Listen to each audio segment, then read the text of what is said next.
Hello guys, I am Vaishali Gigan from Dopamine और आज हम एक नया सब्जेक्ट स्टार्ट करने जा रहे हैं जो कि है नेटवर्क एनालिसिस।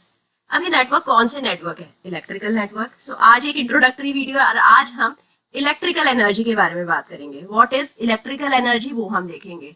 अब इलेक्ट्रिकल एनर्जी इतनी इंपॉर्टेंट क्यों है? अभी जो नेटवर्क हमने बनाए हैं ये इलेक्ट्रिकल एनर्जी को ही ट्रांसमिट क्यों कर रहे हैं? Why not some another energy, right? ये सबसे बड़ा सवाल होना चाहिए इस पॉइंट पर आपके माइंड के अंदर कि why we are talking in much detail about electrical energy. So पहला रीजन है इंटरकन्वर्टेबिलिटी। इलेक्ट्रिकल एनर्जी का कन्वर्जन दूसरे फॉर्म ऑफ एनर्जी में बहुत इजी होता है।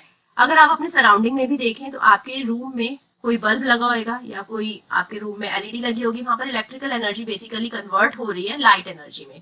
टोस्टर होगा आपके पास, गीजर होगा, इलेक्ट्रिकल गीजर होगा, तो वहां पर इलेक्ट्रिकल एनर्जी कन्वर्ट होती है हीट एनर्जी में, राइट? सिमिलरली आपके पास फैन होगा, वहां पर इलेक्ट्रिकल एनर्जी कन्वर्ट होती है काइनेटिक एनर्जी में। सो इसका इंटरकन्वर्टेबिलिटी बहुत इजी है और इसकी इंटरकन्वर्टेबिलिटी से हम अपने यूजफुल फॉर्म ऑफ एनर्जी बना सकते हैं। So this is a very important thing about electrical energy. And second is transportation.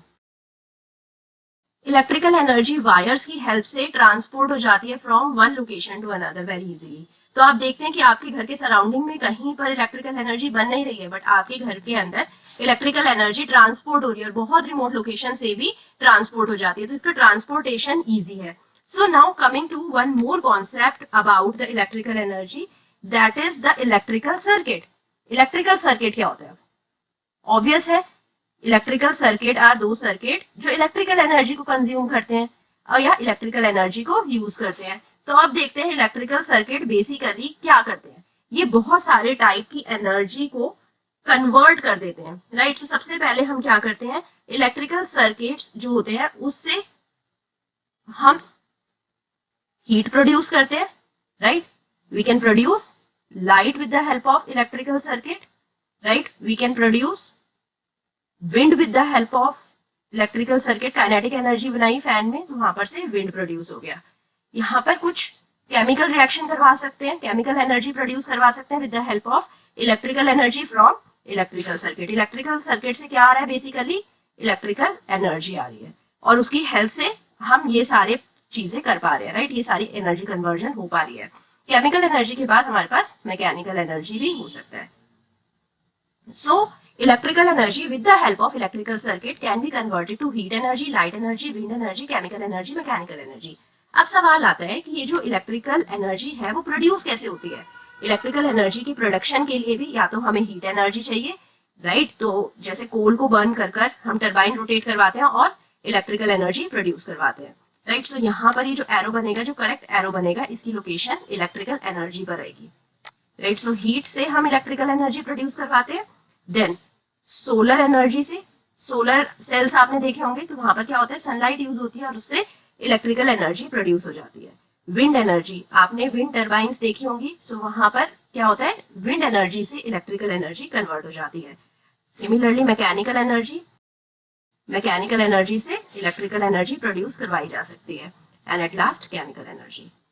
So electrical energy की हेल्प से हम लोग कितनी सारी एनर्जी में कन्वर्जन करवा सकते हैं और कितनी सारी एनर्जी से इलेक्ट्रिकल एनर्जी में हम कन्वर्जन करा सकते हैं। यही बहुत बड़ा इंपॉर्टेंस एंड सिग्निफिकेंस है इलेक्ट्रिकल एनर्जी का, राइट? अब अगर हम इलेक्ट्रिकल एनर्जी को क्लासीफाई करें, इसका क्लासिफिकेशन देखते हैं, क्योंकि हम अपनी general day to day life में हम इलेक्ट्रिकल एनर्जी को डिफरेंट डिफरेंट फॉर्म में ऑब्जर्व कर रहे होते हैं। The first type is based upon the power level, right? और सेकेंड टाइप है based upon signal level. So हमारे पास दो टाइप की इलेक्ट्रिकल एनर्जी होती है, power level and signal level, right? So अब पावर लेवल क्या है कि मिनिमम किलो वोल्ट में है या इससे ज्यादा है। किलो एम्पेयर में क्या है, जो हमारा करंट है वो किलो एम्पेयर में है या ज्यादा है। वोल्टेज किलो वोल्ट में है या उससे ज्यादा है, या पावर मेगावाट में है या उससे ज्यादा है, या फ्रीक्वेंसी 50 हर्ट्ज, राइट? सो उस कंडीशन पर हम लोग पावर लेवल में क्लासिफाई करते हैं इलेक्ट्रिकल एनर्जी को। Electrical energy is operating at a power level और ये बेसिकली ईई ब्रांच में हो रहा होता है, राइट? सो अब अगर हम ईसी ब्रांच के बारे में बात करें तो यहाँ पर सिग्नल लेवल बातें हो रही होती हैं। सिग्नल लेवल डिस्कशन चल रहे होते हैं, राइट। सो सिग्नल लेवल मीन्स कि हमारे पास जो वोल्टेज रहेगा वो वोल्ट में रहेगा, करंट रहेगा वो मिली एम्पेयर में रहेगा, राइट। अगर पावर की बात करें, पावर रहेगा वॉट या मिली वॉट में भी रहेगा पावर, और फ्रीक्वेंसी मेगा हर्ट्ज में रहेगी, फ्रीक्वेंसी इतनी ज्यादा रहेगी कि वो मेगा हर्ट्ज में हो जाएगी। सो ये हो गया हमारा the difference between the E branch and EC branch, या फिर हम कह सकते हैं कि it is the difference between the two types of electrical energy. अब पावर लेवल पर हम लोग एफिशिएंसी की बात करते हैं, right. We are talking about we are, right, we are percentage. अब ये वी आर क्या है ये हम डिस्कस करेंगे।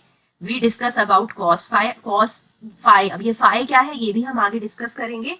We discuss about the cost of the circuit, कितना महंगा सर्किट है। We discuss about the robustness, right. तो जब हम पावर लेवल पे जाते हैं तो हम ये सारे पैरामीटर्स को डिस्कस करते हैं, बट जब हम सिग्नल लेवल पे जाते हैं तो हम देखते हैं कि कितना पोर्टेबल है सर्किट, राइट, कितना ऑटोमेशन है इसमें, कितना कंट्रोल है, कितना कॉम्पैक्ट है सर्किट। जब भी सिग्नल लेवल पे जाकर बात करेंगे कॉम्पैक्टनेस बहुत इंपॉर्टेंट है, जो सर्किट का साइज है वो बहुत इंपॉर्टेंट है, कितना हमारा जो सर्किट नेटवर्क है वो स्मार्ट है, या फिर कितना हमारा जो नेटवर्क है वो इंटेलिजेंट है। सो इससे अलावा भी बहुत सारे पैरामीटर्स हो सकते हैं जिसके बेसिस पर हम पावर लेवल और सिग्नल लेवल को क्लासीफाई कर सकते हैं। Now coming to the next parameter जो कि है सोर्स और सिंक। नाउ सोर्स, जब भी हमारे पास कोई ऐसा एलिमेंट होएगा सर्किट में जहां पर करंट वहां से एग्जिट कर रहा है, राइट। तो आपने देखा ये जो नेटवर्क है, राइट, इसमें यहाँ पर ये वायर है और ये एलिमेंट है। इस एलिमेंट में यहाँ पर पॉजिटिव टर्मिनल है और करंट यहाँ से एग्जिट कर रहा है, एरो दिख रहा है आपको, एग्जिट करता हुआ करंट दिख रहा है। ये कोई भी हमारे पास पोटेंशियल एलिमेंट है तो इस पोटेंशियल एलिमेंट को हम बोलेंगे सोर्स, राइट। अब ये जो सोर्स होता है वो एक्टिव नेचर का होता है। ऑन द अदर हैंड, अगर हमारे पास कोई ऐसा एलिमेंट है जिसमें हमारे पास पॉजिटिव पर करंट आ रहा है या फिर करंट इसमें एंटर कर रहा है, कहाँ से एंटर कर रहा है, पॉजिटिव टर्मिनल में। आप देखेंगे कि इसमें भी करंट एंटर कर रहा है बट नेगेटिव टर्मिनल में एंटर कर रहा है, और एग्जिट कहाँ से कर रहा है, पॉजिटिव से। जब एग्जिट पॉजिटिव से कर रहा है तो इट इज अ सोर्स। अब ये एंट्री पॉजिटिव से कर रहा है करंट और एग्जिट नेगेटिव से कर रहा है, इट इज अ सिंक। तो ये तो थी broad classification between source and sink. Sink कैसा एलिमेंट होता है, हमारा पैसिव एलिमेंट होता है, राइट। सिंक के अंदर करंट जा रहा है, it is a passive element. ये हो गई करंट की बात। Then we have magnet. तो ये जो हमारी इलेक्ट्रिकल एनर्जी है मैग्नेटिक एनर्जी से डिफरेंट होती है। मैग्नेट कैसे बनाते हैं हम, अगर हम सिंपल बार मैग्नेट को देखें, सिंपल बार मैग्नेट हमारा रेक्टेंगुलर शेप का होता है, यहाँ पर नॉर्थ टर्मिनल, यहाँ साउथ टर्मिनल। सो बार मैग्नेट के अंदर हमारे पास मैग्नेटिक फील्ड लाइंस होती हैं, जो हमारी मैग्नेटिक फील्ड लाइंस मैग्नेट के अंदर भी कंटिन्यू करती हैं, नॉर्थ से ओरिजिनेट करती हैं, साउथ की तरफ जाती हैं, राइट। सिमिलरली यहाँ नीचे वाली साइड भी नॉर्थ से ओरिजिनेट करेगी और साउथ की तरफ जाएगी, और अंदर इसके अंदर साउथ से लेकर नॉर्थ की तरफ जाएगी। तो ये हो गया बार मैग्नेट। और due to this magnetic field lines, तो मैग्नेट क्या देता है, मैग्नेटिक एनर्जी प्रोवाइड करवाता है, मैग्नेटिक फोर्स प्रोवाइड करवाता है। सो इलेक्ट्रिकल एनर्जी की जब भी बात होती है वहां पर मैग्नेटिक एनर्जी की बात बहुत ज्यादा बार की जाती है, क्योंकि ये दोनों चीजें इंटर रिलेटेड है। इलेक्ट्रिकल एनर्जी और मैग्नेटिक एनर्जी किसी भी नेटवर्क के लिए कोई भी प्रॉपर्टी बता सकती है। किसी भी नेटवर्क में दो ही एनर्जी स्टोर रहेगी, अगर वो इलेक्ट्रिकल नेटवर्क है उसमें मैग्नेटिक प्रॉपर्टीज भी साथ में रहेंगी। तो हमें मैग्नेटिक प्रॉपर्टीज को भी थोड़ा देखना पड़ेगा, और इसी प्लेलिस्ट में हम डिस्कस करेंगे नेटवर्क्स के लिए मैग्नेटिक प्रॉपर्टीज कैसे होती हैं और क्या होती हैं। अब इसके साथ हमारे पास एक और प्रॉपर्टी होती है किसी भी मटेरियल की, जो कि होती है कैपेसिटेंस, राइट। सो कैपेसिटेंस कौन सी प्रॉपर्टी होती है, it is a electrostatic property of a material.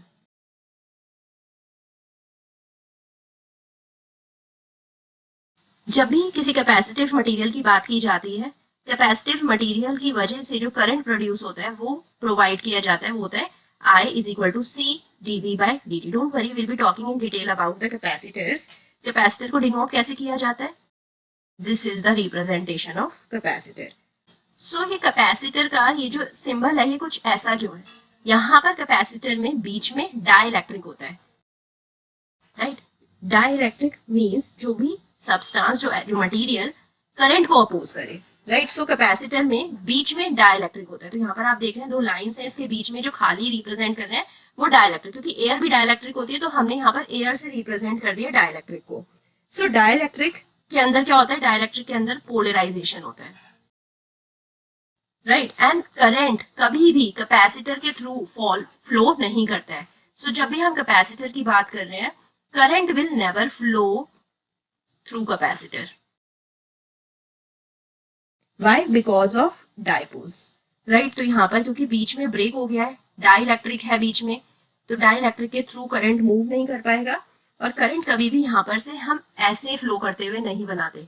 जब भी आप सर्किट में कैपेसिटर बनाएंगे, इसीलिए मैंने यहाँ पर फर्स्ट क्लास में ही कैपेसिटर डिस्कस करा। It's a very interesting material जिसके थ्रू करंट डायरेक्टली नहीं जाता है, बट करंट इसको पास कर जाता है, राइट। अगर यहाँ पर हमारे पास कुछ एनर्जी, इलेक्ट्रिकल एनर्जी है, तो वो ए टर्मिनल से बी टर्मिनल तक प्रोवाइड हो जाएगी, but not directly through current. Current यहाँ से डायरेक्टली पास नहीं कर रहा है। अब करंट की बात करें तो एक फैक्ट जान लेते हैं, ह्यूमन बॉडी मैक्सिमम कितना करंट टॉलरेट कर सकती है?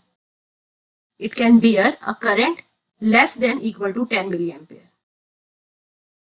सो ह्यूमन बॉडी की रेंज है, इससे ज्यादा करंट देंगे तो हमारी बॉडी हार्म हो जाएगी, राइट। तो आपने देखा होगा इलेक्ट्रिकल शॉक से बहुत लोगों की जान भी जा रही होती है। जब करंट इससे ज्यादा बढ़ जाता है तो उस केस में जान जा सकती है।